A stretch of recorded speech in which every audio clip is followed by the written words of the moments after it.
Welcome to Markets Tomorrow. I'm Neeraj Shah. Another eventful day of trade. More importantly, a couple of data points coming out. Lots of news on specific names. So all of that will be discussed over the next 30 minutes. The market eventually just about flattish in the session, though it gave away some of the gains or some of the pickup that we were showing in the last 1 hour in the final minutes of trade. But all in all, a bit of a flattish session. Let's actually get in the voices on the show. Tell you about the voices that you'll hear on the show before we talk about what the markets did in trade. So from the fund side, we'll have Kenneth Andrade of IDFC, CIO of IDFC Mutual Fund. He'll give us his views. Ashwini Gujral, fund manager, ashwinigujral.com on the technicals. And for a fundamental check, Sudeep Bandyopadhyay, MD and CEO of Testimony Securities in our studios to speak about his sense as well. Gentlemen, thanks so much for joining in. Kenneth, I'll come to you first. Just wondering, risk versus reward, how would you characterize the correct market environment? I think from a capital market point of view, things are very stable. And going into March end quarter and the remaining of 2013, I wouldn't expect corporate India to pull through too many surprises on the upside.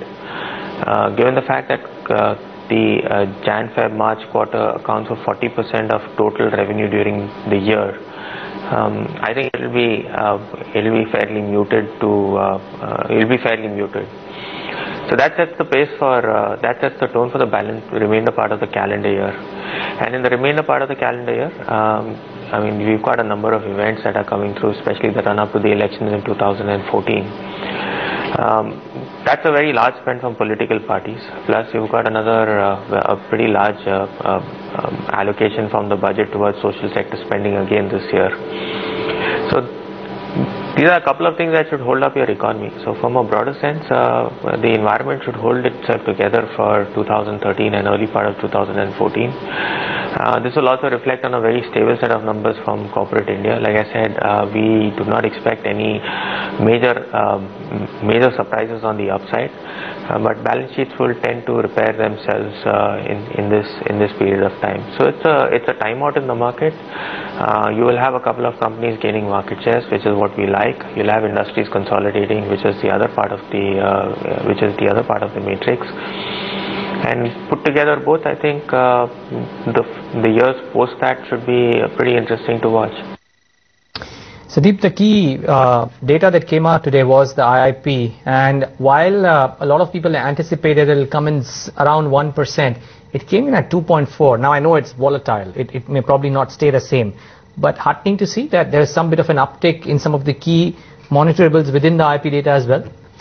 Yeah, I suppose, of course, the expectation was much lower, and the figure when it came was definitely good to see. But I think, as you just alluded a little while back, it's too early to kind of think that we are out of the woods. Look at the capital goods position. I think it's a horrible situation. Look at mining. Look at the core sectors of the economy. I mean, we are really in bad shape. So I think it's really too early to call that we are out of the woods.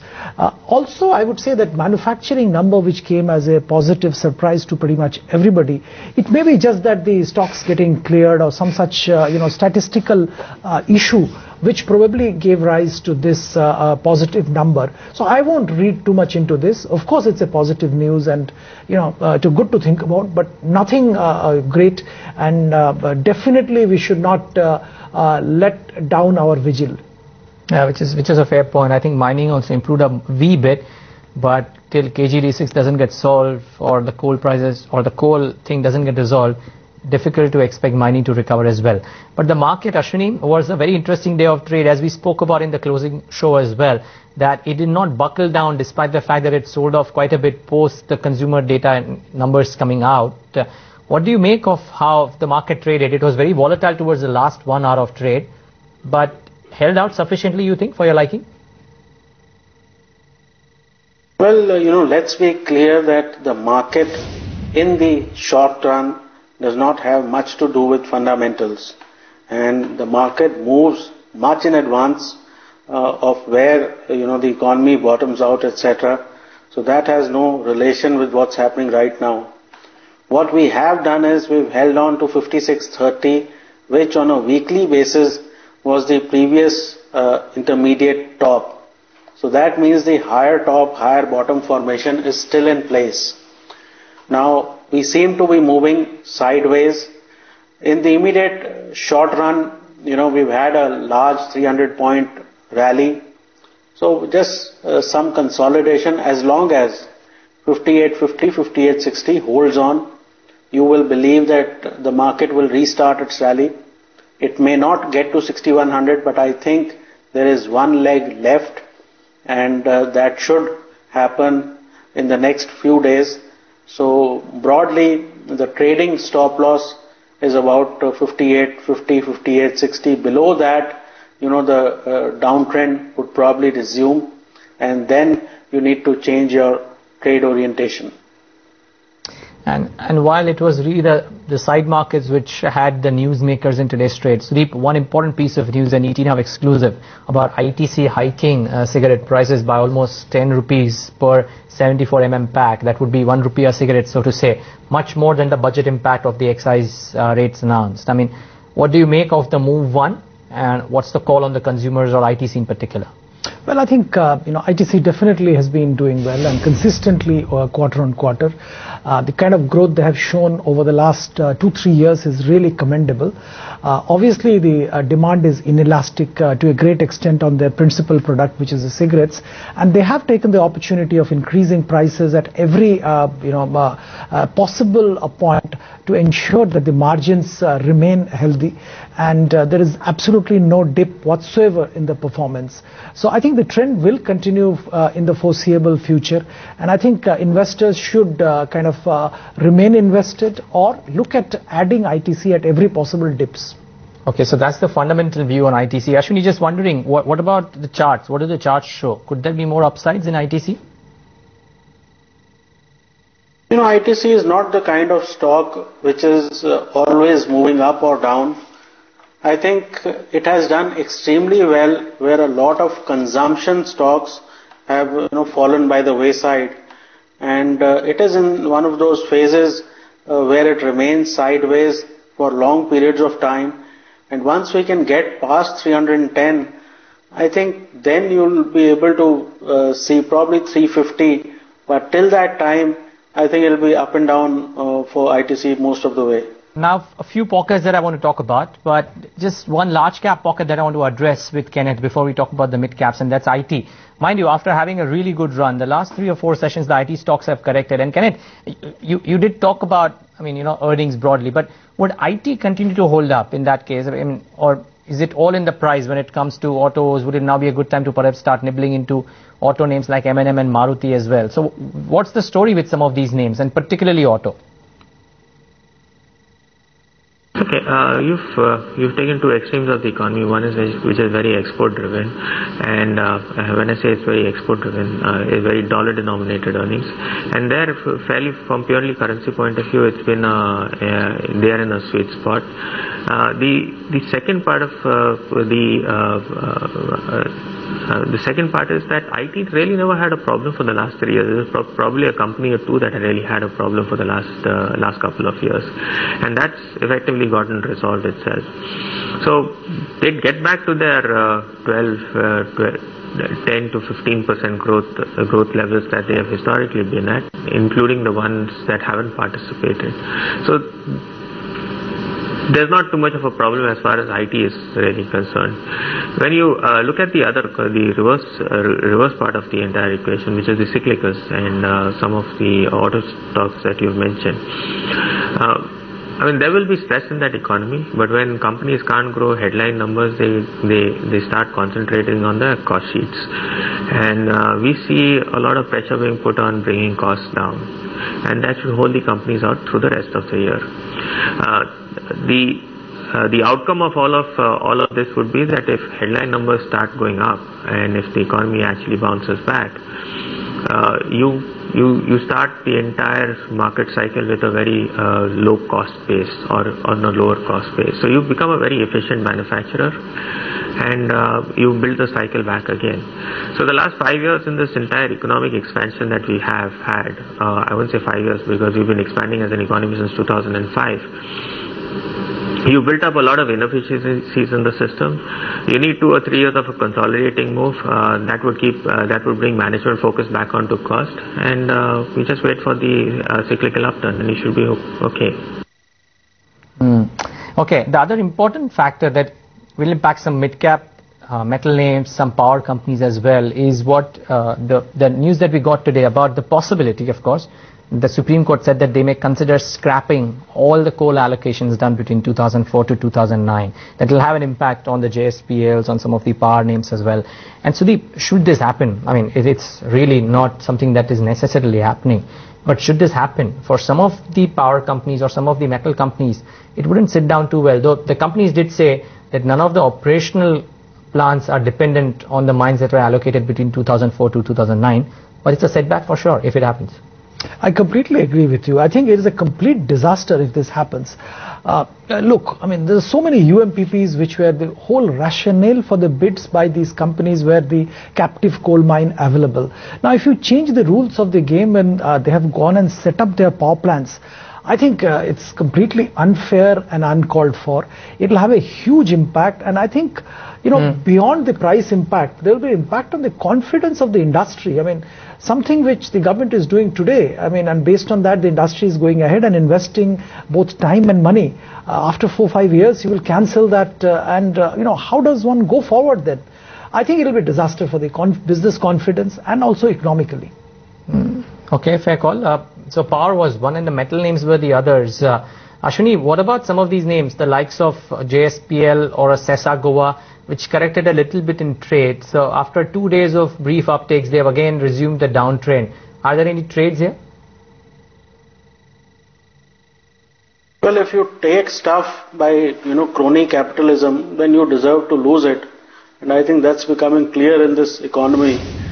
You know, most of these commodity companies, I don't think much is changing in terms of trend here. They go up for 3 to 5 days and then they are the first to turn.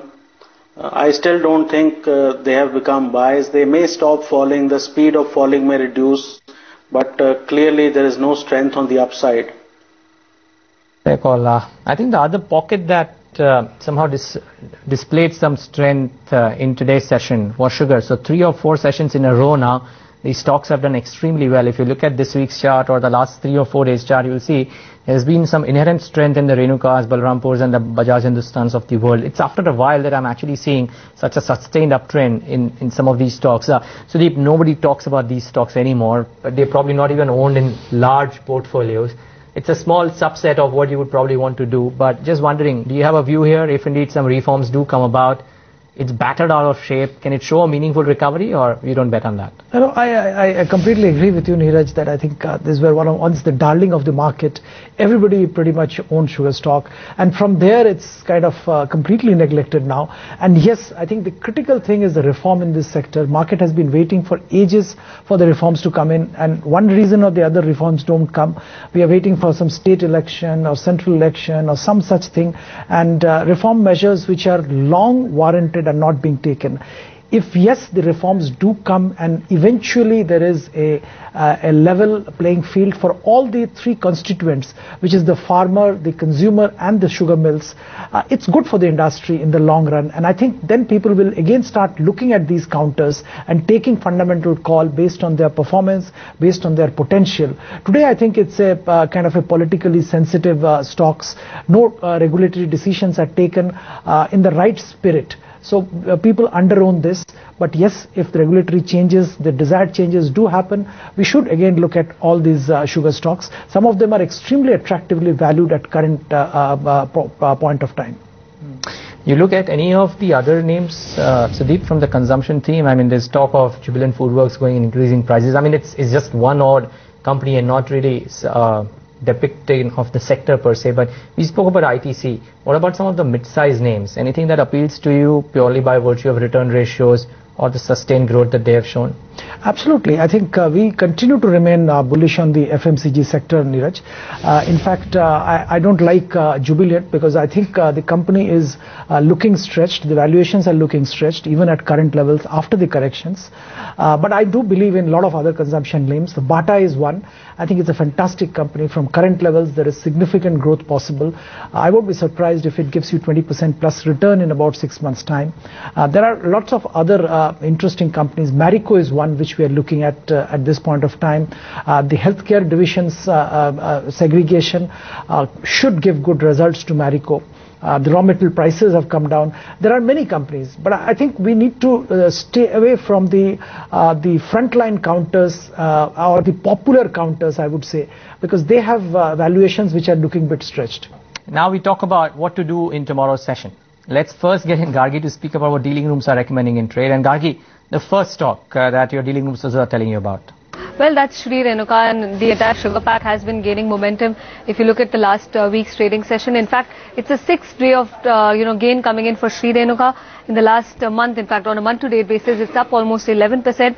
Remember that sugar deregulation news has been doing the rounds. In fact, market participants expecting that in this week we will hear some update coming in on sugar decontrol, and probably on the back of that, the increase that we've seen on the counter. Dealers expecting that we will see some continued momentum till the deregulation news is out. So till then, we may see some minor increases daily for this particular counter. Kenneth, thanks Gargi, just stay on. Kenneth, the consumer names which you own and which you have owned them for a while, I mean, Page Industries, Blue Dart, maybe even a United Spirits, would you be looking at selling your consumer names on upticks, or would you continue to hold them? No, I don't think we will. I think the normal style is we'll wait till the businesses actually mature. These are very small businesses still. While the niches that they occupy are also small, but there's a fair amount of size that these guys can get in their respective spaces. Until they do not lose market share, we're pretty okay owning these names. We might have some dramatic underperformance by these companies for some time, which they have had in the past, but we're fairly okay. I mean, each of these businesses continue to gain market share. They continue to focus on cost. They continue to innovate in product lines. We're okay. Pradeep, what are you okay with? I mean, one top idea that you believe can be bought into. You spoke about Bata, but what would be your top idea from an investment perspective? I think, Neeraj, the top idea continues to remain Bata. I think it's an excellent buy, very safe. At this stage, if you buy, I think you can't go much wrong. Calendar year 12 was not a good year for Bata. There has been significant correction in Bata prices. And post the correction, I think it's an absolutely attractive price available. Calendar year 13 is expected to be excellent for Bata. 20% plus revenue growth we are expecting in this counter. The real estate cost, which has been bugging Bata, has kind of to an extent now come down. Pressure has come down, and they have renegotiated rentals in a lot of their real estates. So I think it's looking extremely good. The management has been extremely bullish on what they are doing, and we are confident that from current levels about 20% plus return is possible. One more interesting idea, in fact, I wanted to share with you, Neeraj, is that NHPC, I think it's been beaten, it's been hated, it's a whole lot of things have happened in the counter. But I think right now at current levels, I think it's an extremely attractive buy for 6 months to 1 year hold. For a fundamental investor, for a small investor, you can't go much wrong at current prices in NHPC. Yeah, always the bridesmaid, though never the bride. NHPC, hopefully this time around it will become one. Ashwini, your top trading ideas for tomorrow?